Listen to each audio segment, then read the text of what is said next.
Halo, Assalamualaikum warahmatullahi wabarakatuh. Perkenalkan, nama saya After Ramadan dengan NIM 28920500069 dari Prodi Manajemen Kampus Pancasakti Bekasi.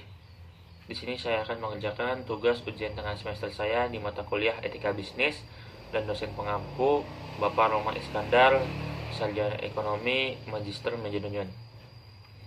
Saya akan menjelaskan penerapan etika bisnis dalam era revolusi industri 4.0.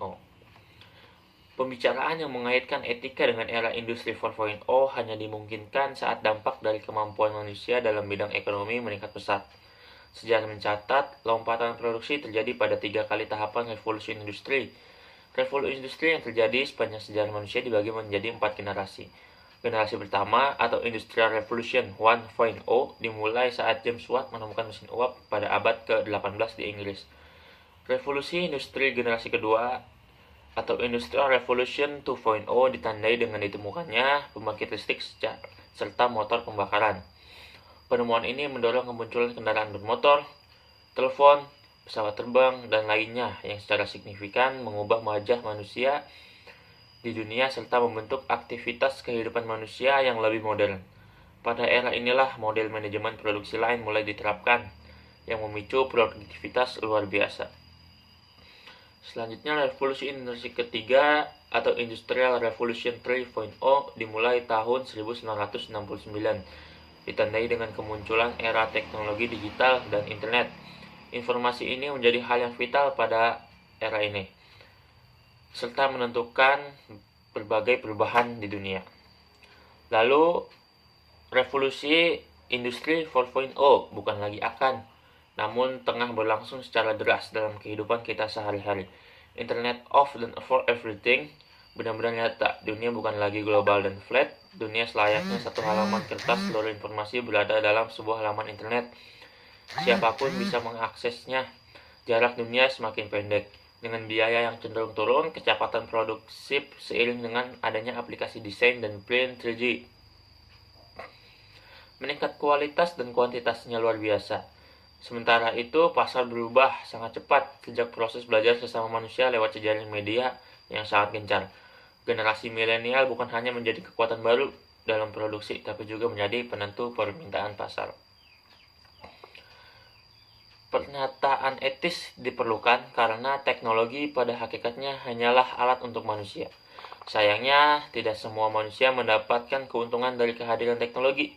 Pertumbuhan produksi dan distribusi ekonomi yang hanya menguntungkan sekelompok orang akan melahirkan ketimpangan sosial.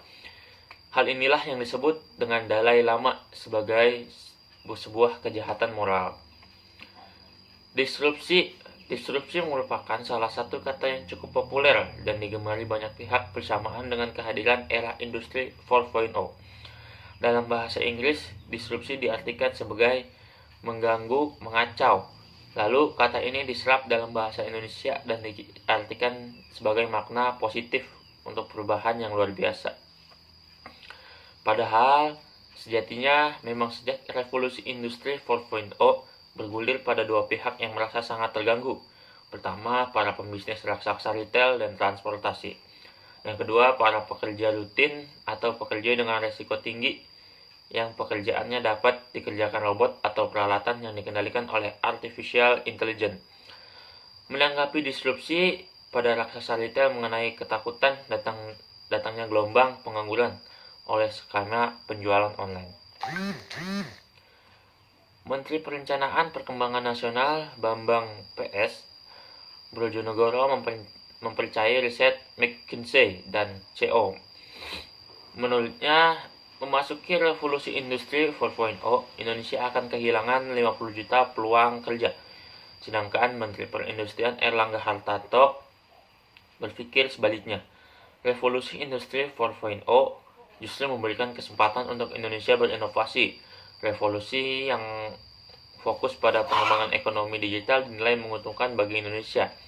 Menurut penulis, hal ini selayaknya dipandang sebagai peristiwa normal. Setiap perubahan sosial, setiap ekosistem baru selalu menuntut cara-cara baru pula. Studi PwC menunjukkan bahwa penggunaan artificial intelligence selain menghilangkan banyak pekerjaan, juga menghasilkan pekerjaan baru. Khusus di United Kingdom, 7 juta pekerjaan hilang, tapi 7,2 juta pekerjaan baru muncul. Yang hilang adalah pekerjaan yang bersifat manual seperti teller, bank. Dan pekerjaan baru yang tercipta adalah pekerjaan yang membutuhkan sentuhan manusia, seperti perawatan kesehatan tidak bisa digantikan oleh mesin. Era industri 4.0 telah melahirkan optimisme, pertumbuhan penduduk, kebutuhan pangan, perkembangan selera pasar yang mendorong gairah pasar dan inovasi produksi, sehingga kesejahteraan manusia diharapkan meningkat. Teknologi pada era revolusi industri 1.0, 2.0, dan 3.0 masih bersifat bebas nilai etis. Kini pilihan terhadap teknologi seperti Black Hand sudah merupakan pilihan etis. Jika dulu etis dipandang sebagai pilihan, kini etis telah menjadi bagian dari teknologi.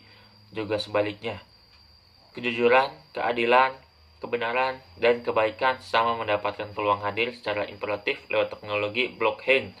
Namun tanpa niat baik dan usaha kolektif, masa depan indah yang diimpikan bersama tidak serta-merta hadir. Ya, mungkin itu aja penjelasan mengenai penerapan etika bisnis dalam era revolusi 4.0 dari saya.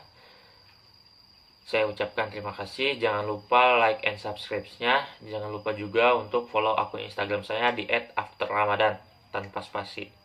Terima kasih.